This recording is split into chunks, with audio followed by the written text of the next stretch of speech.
जय श्री राम। अंशु दुबे, राष्ट्रीय छात्र परिषद राष्ट्रीय मंत्री, जो अंतर्राष्ट्रीय हिंदू परिषद का एक आयाम है, जिसके संस्थापक अध्यक्ष माननीय डॉक्टर प्रवीण भाई तोगड़िया जी हैं। अभी 2 दिवसीय बैठक हमारी पटना में हुई।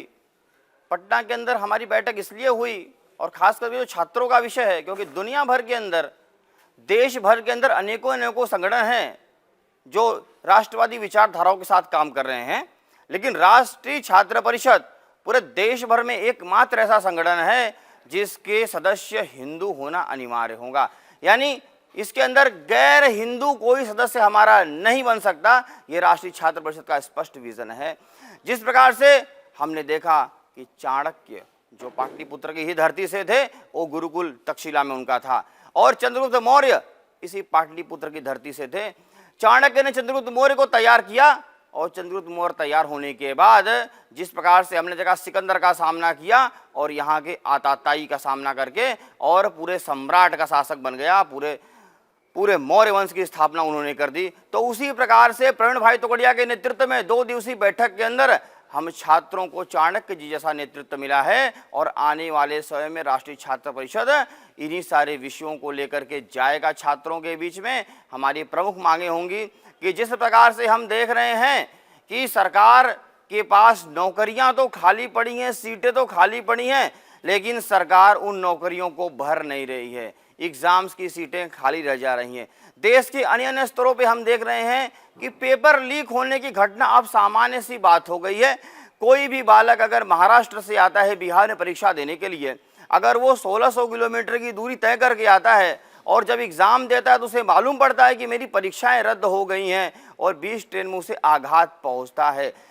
जी, भ्रष्टाचार लगातार फैलता जा रहा है। इस भ्रष्टाचार के कारण हमारे देश के हजारों छात्रों की जिंदगियां गर्त में चली जा रही हैं। हजारों छात्र डिप्रेशन के शिकार होते चले जा रहे हैं। ऐसे छात्रों के साथ राष्ट्रीय छात्र परिषद कंधे से कंधा मिलाकर खड़ा रहेगा, और अगर आगे से अब कोई भी परीक्षा, कोई भी पेपर लीक होगा, तो राष्ट्रीय छात्र परिषद इसका तीव्र धरना आंदोलन पूरे देश में व्यापक स्तर पर करेगा। उसी प्रकार से हम देख रहे हैं कि जो हमारी पाठ्य पुस्तकें हैं, उन पाठ्य पुस्तकों के अंदर हिंदुओं के जो ऋषि मुनि हैं, या जो हिंदुओं की वैदिक पद्धतियां हैं, उससे पढ़ाई नहीं जाती हैं, उसका समावेश नहीं होता है। तो हमारे देश के शिक्षण पाठ्यक्रम में वैदिक पाठ्यक्रम का समावेश हो। हमारे देश के जो युवा हैं, हमारे देश के जो छात्र हैं, वो औरंगजेब और बाबर की महिमा अब न पढ़ें, वो महाराणा प्रताप और छत्रपति शिवाजी महाराज की वीर गाथाओं को पढ़े, वो महारानी लक्ष्मीबाई, रानी दुर्गावती, रानी चेन्नम्मा की वीर गाथाओं को पढ़े।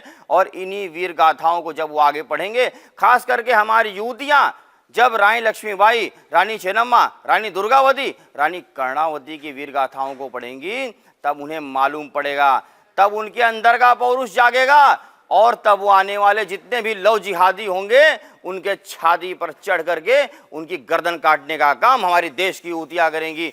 हम देख रहे हैं कि देखो जी, पूरे दुनिया के अंदर अगर कहीं क्रांति लानी होती है, तो वो क्रांति लाने का काम सिर्फ और सिर्फ एक युवा ही करता है, क्योंकि युवाओं के पास जोश और जुनून होता है। हमने देखा कि आज़ादी की लड़ाई में खून बहाने के लिए सड़कों पर सबसे तेज युवा ही तैयार थे, क्योंकि चंद्रशेखर आजाद, भगत सिंह, सुखदेव, राजगुरु भगत सिंह, इन सब की मुलाकात एक छात्र के रूप में हुई थी। स्वतंत्र वीर सावरकर ने भी लंदन में जाकर वहां के छात्रों को इकट्ठा किया, वहां के हॉस्टल में छात्रों को एकत्रित करके उन्होंने देखा कि जिस प्रकार से छात्र इकट्ठा हो गए, छात्रों के अंदर राष्ट्रवादी विचारधारा जाके, लंदन में जाके वहां के अंग्रेजों को गोली मारने का काम भी एक छात्र ने किया था। तो उसी प्रकार से राष्ट्रीय छात्र परिषद देश भर में हिंदू युवाओं के अंदर राष्ट्रवादी विचारधाराएं डाल के इस देश के अंदर जो भी समस्याएं हो रही हैं, उन समस्याओं का समाधान अगर ज्ञापन धरने के माध्यम से होगा तो उस माध्यम से करेंगे, अगर नहीं होगा तो सड़कों पर उतरकर माननीय प्रवीण भाई तोगड़िया के नेतृत्व में उसका समाधान करेंगे। जय श्री राम।